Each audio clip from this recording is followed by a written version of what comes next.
What's up everyone, back for another vlog, and in today's vlog I'll be showing you the beers that I'll be reviewing during the upcoming 7th annual 10 Days of Pumpkin here on the channel. Now I say this every single year and I'll probably say it every single year going forward, but I can't believe this is still a thing. This started as a one-off back in 2018, which was the first year of my channel, and has morphed into an annual event that I always look forward to, and I know a lot of you out there do as well. I know some of you really don't do the pumpkin beers, totally understand. So I know these 10 days, you're just like, Joe, I don't think so. But anyway, the other thing that I say every single year is that it's getting harder and harder to procure and secure a lot of pumpkin beers that I have never reviewed on the channel, because after this year, I'm going to be like somewhere around, I think like 80 to 85 pumpkin, unique pumpkin beers that I've reviewed on the channel, which is just totally insane. So locally, I've kind of exhausted most of my options. This year, I did an online order at a website, Halftime Beverage, via halftimebeverage.com, and half of these beers come courtesy of that website. So in future years, probably going to have to do something like that, maybe do some trades and whatnot, because a lot of the local pumpkin beers I've already reviewed, although I can still grab some here and there. It's just a bit more difficult. Now, if you are a relatively new subscriber to the channel this year, or a new viewer to the channel this year, you might not know what the 10 Days of Pumpkin exactly is. Pretty simple. Every single year in the month of October, for the final 10 days of the month, I review a pumpkin beer every single day. So that's from October 22nd until October 31st, which is, of course, Halloween. I review a pumpkin beer every single day. And I try to get a good mixture of beers that some of you out there can get. As I have already mentioned, a lot of the national options pretty much have already done them. So it's usually like local and regional, maybe some little smaller, harder to get beers. But for the most part, try to grab stuff that I think some of you can get. This year, I think I've done a pretty good job of it. As you can see in front of me, there are 10 beers, and these are in order of how I'm going to post them over the course of the 10 days from your left to right. This will be day 1, and this will be the 10th and final day. Now, before we go over these real quick, I say real quick, but we know it's going to take a while for me to discuss these. I want to give a quick thanks and shout out to a viewer of the channel and a fellow beer reviewer, but he reviews beers on Instagram, and that's Greg Shawinski, because Greg actually became a viewer of my channel, and he was inspired to start his own beer reviewing Instagram page because of a specific beer review. I think it was the Samuel Adams Jacko Pumpkin Ale review that I did, or pumpkin beer review I did back, I want to say it's been like 3 or 4 years now. He saw that, and it kind of inspired him to some degree to start his own beer reviewing adventures. And he reached out earlier this year, and he said he wanted to send me the only pumpkin beer on my beer bucket list, that being Pumpkinator from the St. Arnold Brewing Company. And I was totally open to it. I have wanted to try that beer for many, many years, so it was really cool that he reached out. And last Monday, he actually picked up not only that, but the barrel-aged variant, and he had planned on sending me both beers for the 10 Days of Pumpkin. However, the next day, unfortunately, he had a family emergency and he had to fly out of town. Thankfully, however, everything seems to be okay. He sent me an update and said everything's looking very promising and everything should be good, but he's not going to be able to obviously send the beer to me for the 10 Days of Pumpkin. And of course, I told him, it's just beer. Do not worry about it. The family comes first. You know, pretty much in life for me, family comes first, right? So when he was like talking about it, I was like, man, no big deal. I know he wanted to send them for the 10 Days of Pumpkin. However, he said when he gets back into town, he's going to send them to me. So I'll probably review them in the month of November. Maybe do something like a Thanksgiving Eve and a Thanksgiving review with the barrel-aged and the regular. We'll see. We'll see how it goes. But that is the plan if he ends up sending those my way at some point in the near future. I just want to give him a shout out because the plan was for both of those to be in the 10 Days of Pumpkin, and they are not, but obviously, real life gets in the way. If you've followed my channel over the years, you know health issues and stuff like that can definitely play a factor. And, you know, Greg, thank you for grabbing those and sending my way at some point. I can't thank you enough, man. I can't wait to try them.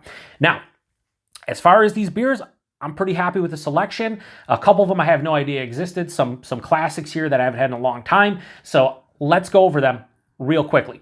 And by real quickly, it'd be like 10, 15 minutes. Anyway, the first beer is one that I had no idea existed. It comes from the Narragansett Brewing Company. Yes, Narragansett Brewing Company, known for their Narragansett lager and their high neighbor, have a Gansett, right?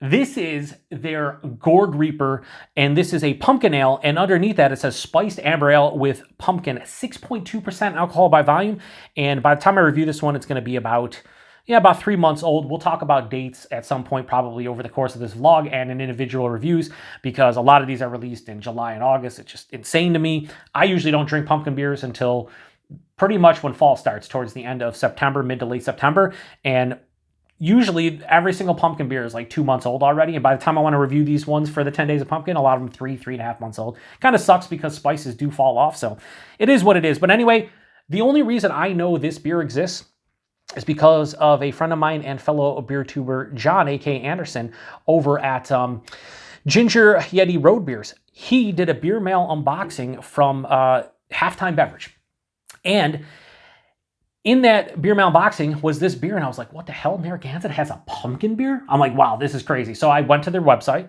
and sure enough, Halftime Beverage still had this in stock, along with a lot of other pumpkin beers that you'll see today in this vlog. Actually, half of the pumpkin beers I purchased on Halftime Beverage. But anyway, I saw this one, and I was like, dude, I have to get it.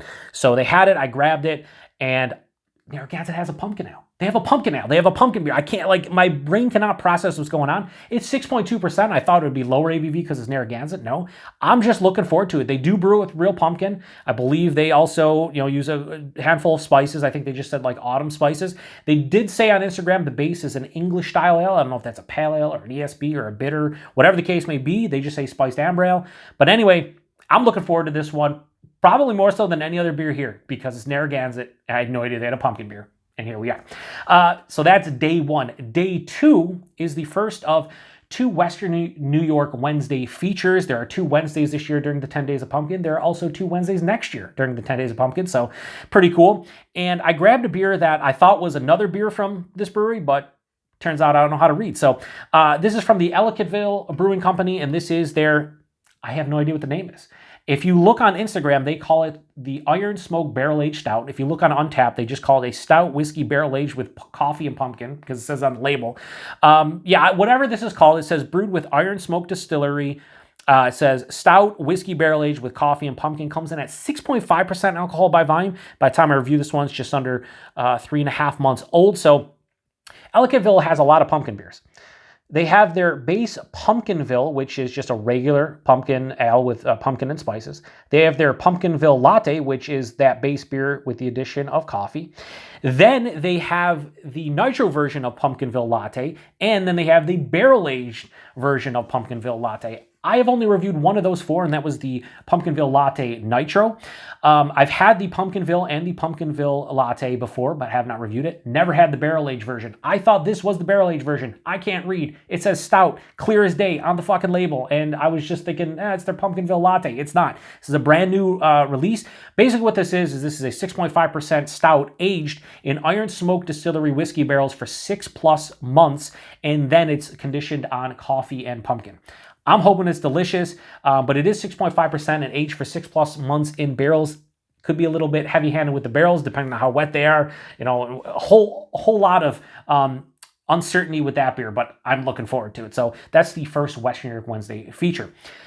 The Day 3 beer comes from New Holland Brewing, and it is their Ichabod. So this is a pumpkin ale that comes in at 4.5% alcohol by volume. By the time I review this one, it's going to be about just over 3.5 months old. Why? Well, because this one was brewed on 6/27 or canned on 6/27/24, end of June. Insane to me. Now, when it comes to New Holland, here in the West New York area, more specifically the Buffalo, New York area, we really don't see their year-round and/or seasonal offerings. We pretty much see, for the most part, their Dragon's Milk and Dragon's Milk Reserve series. That's all we really see. So I picked this one up also at Halftime Beverage because I knew I couldn't get it here. And I've been wanting to try it for a while. I wouldn't call it a bucket list pumpkin beer, but it's something I've been wanting to try for a while. It's a lower ABV pumpkin ale. And I was just like, you know what? I'm going to grab it. And this was one of the backup options with another one here, kind of. Kind of. I would say there's a couple here that were backup options for the Pumpkinator, but I don't want to kind of diss them, so to speak, to say they're backup options, but they were, and that's kind of one of them. Next, day 4, we have from the Dewclaw Brewing Company, we have their Sweet Baby Pumpkin. So this is a pumpkin spice latte porter. It says porter with natural flavors, comes in at 6.2% alcohol by volume, and I looked on the bottom because I was like, oh, yeah, it's going to have a canned date. No, they always have this little code, and I usually can decipher it. I want to say this one is going to be like 3 months old by the time I review it.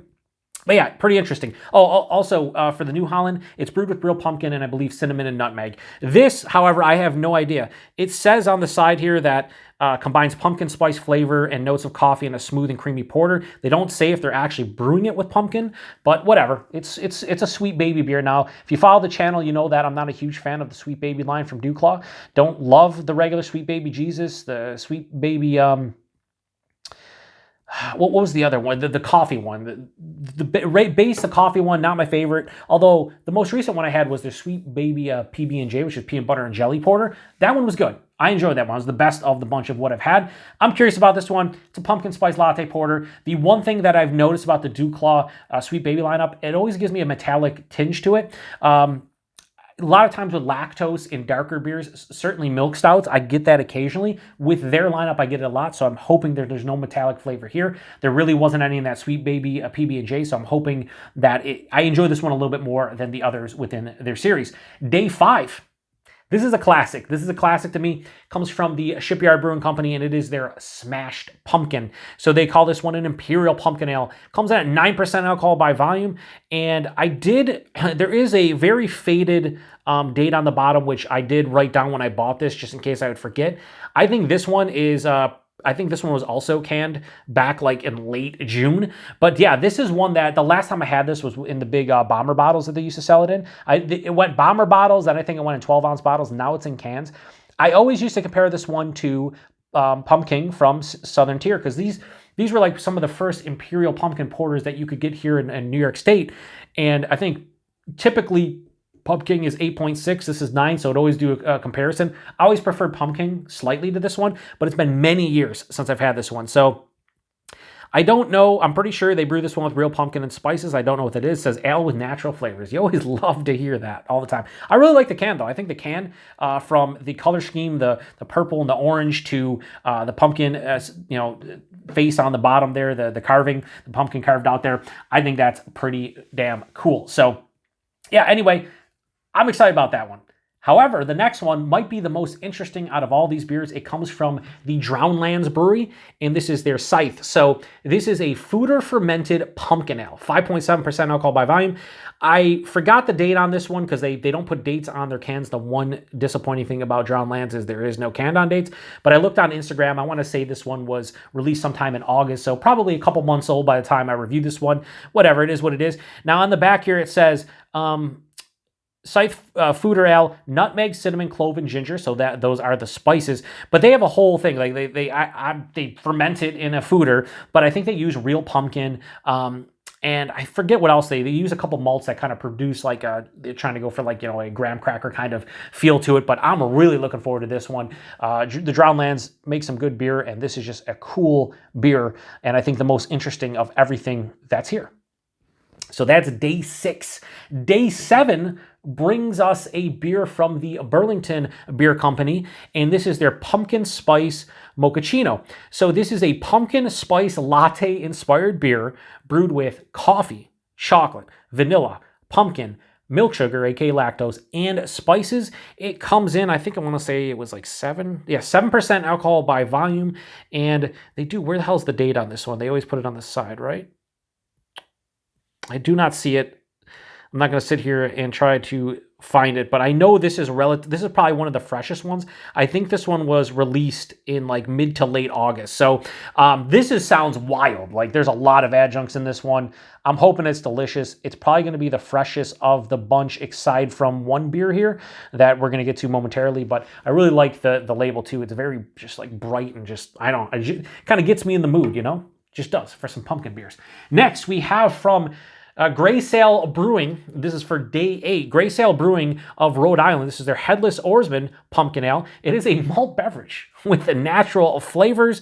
It comes in at 6.5% alcohol by volume, and this one was canned in late August as well, August 22nd, so by the time I reviewed this one, about 2 months old. And yeah, it doesn't really say much about it over there, but up here it says, brewed with pumpkin spice flavor, hints of cinnamon and clove, but they don't say anything else if this is actually brewed with, you know, pumpkin or not. I don't really know, but I guess we'll find out. But yeah, I don't think I've reviewed a Gray Sail beer on the channel. What the hell was it? A Captain's Daughter is like one of the old school like hyped IPAs. Or I think that's a double. Is that an IPA or double IPA? I know someone's going to correct me out there, like Rainier Parade or someone else in the New England region. But I've never reviewed that one. I've had that beer I think once, maybe twice before. But anyway. This is the first beer I'm reviewing from Gray Sail, and it's a pumpkin beer. Kind of weird, but it is what it is. Now, these three were basically like the backup beers. And I didn't know what was going to get the 8th spot, and I was going to give the Pumpkinator and the Barrel Aged Pumpkinator like the 2 spots, but ended up including all 3, which is fine by me.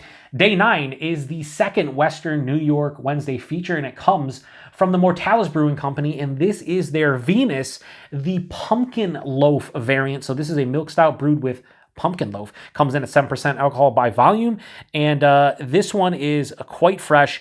This was just canned on October 15th. This is 2 days old right now as I'm talking to you. I have always wanted to try this beer out. The last couple years when they release it, typically I've already started doing my 10 Days of Pumpkin, or I've already picked up the beers, so I can't include it. But I saw them releasing this one. I knew I was going to be able to fit it in right before the gun for the 10 Days of Pumpkin, and we're going to review it. And I'm super stoked because I love pumpkin loaves or pumpkin rolls. You know, the basically they're like pumpkin, like the pumpkin loaf is like the huge pumpkin roll that has the powdered sugar on top and then like the cream cheese swirl in the middle. Those are my favorite when it comes to pumpkin anything for the most part. The fact that they're putting them into the beer, sign me up. I've had one other beer that like tried to emulate pumpkin rolls, pumpkin loaf, and it was pretty good. I'm expecting this one to be better. Hopefully. But there's lactose. It's milk stout. Hopefully it's not too sweet. Anyway, to close out the festivities for the 7th annual 10 Days of Pumpkin, Day 10, Halloween, we have a big beer. The biggest beer, the only super imperial beer here, the 10+% beer. And it comes from Prairie Artisan Ales, and it is their Pumpkin Maple Marty. So this is a pretty crazy beer. It is an imperial stout aged in maple bourbon barrels with coffee, pumpkin pie spice, vanilla, espresso flavor, and pumpkin. It comes in at 13.9% alcohol by volume, and this one was bottled on about 3 months ago. So by the time I get to this one, it'll be a little bit over 3 months, but yeah. I've had a couple people say that they've had this one this year, and it was really good, and this was... The first 2 beers I picked up for the 10 Days of Pumpkin was Sweet Baby Pumpkin from Dewclaw, because it was the first one I saw on my shelves locally, and then this was the second, and I bought them at the same time. And let me just tell you, I think one's going to be better than the other. I couldn't tell you which one, though. But yeah, this really sounds good to me. You can't, well, I don't know why I'm showing you the back. You can't read the back of my shitty camera, which... At some point here in the future, I'm probably going to start switch over to my new camera beginning in the new year. So what, 2.5 months from now. I've been testing it. I want to do some, I think, on locations before I actually do them in here. But I've been testing them in here. Really good. I like it. But, you know, I want to make sure that when I switch over, you're not seeing old reviews with my old camera, then mixing with the new one. I kind of want to start anew. So I think probably beginning of next year, but maybe I'll start it in like, you know, November or December. We'll see. I really like the quality though, so we'll see what you guys think. Anyway, that does it for the vlog of the 7th annual 10 Days of Pumpkin. As I ask you guys typically for shelfie beer reviews, what beers are you looking forward to the most as far as the reviews go? Most interesting beer to me, without question, is this, the Scythe from the Drownlands. Like, this to me is going to be the most unique of the bunch. The Narragansett one, clear, as I've been saying, this is like the one that I've been eyeing. Obviously, the Pumpkin Loaf from Mortalis, the Maple Marty. I'm looking forward to all of them, revisiting the Smash Pumpkin. I don't think I've had this beer in like 8 or 9 years. So I'm looking forward to all of them, but yeah, some more than others. I just hope they're all delicious. And let me tell you, with pumpkin beers, pumpkin ales, whatever, at the end of the day, I know they're all not going to be delicious because they are very hit or miss pumpkin beers, but when they hit, they hit, and when they miss, they miss. So yeah, I'm going to shut this one down. I am not positive I'm going to be doing shelfie beer reviews in November like I talked about. I got a lot of beer on hand that I got to get through, and a couple other people have reached out to send me stuff, so we'll see. I'm definitely bringing back shelfie beer reviews. I just don't know if it's going to be this year. It might just be in January I bring them back. For the most part, however, I want to say that I will bring them back in November, but I'm not positive. So don't hold me to that. I plan on doing so, but I might not. It all depends in the next couple of weeks. We will see. If so, you'll see a vlog for that. If not, you won't. Anyway, I'm going to shut this one down. I appreciate everybody stopping by for another vlog. Be on the lookout for all of these reviews for the final 10 days of October. I can't wait to get into them. I'm super stoked. Till then, cheers.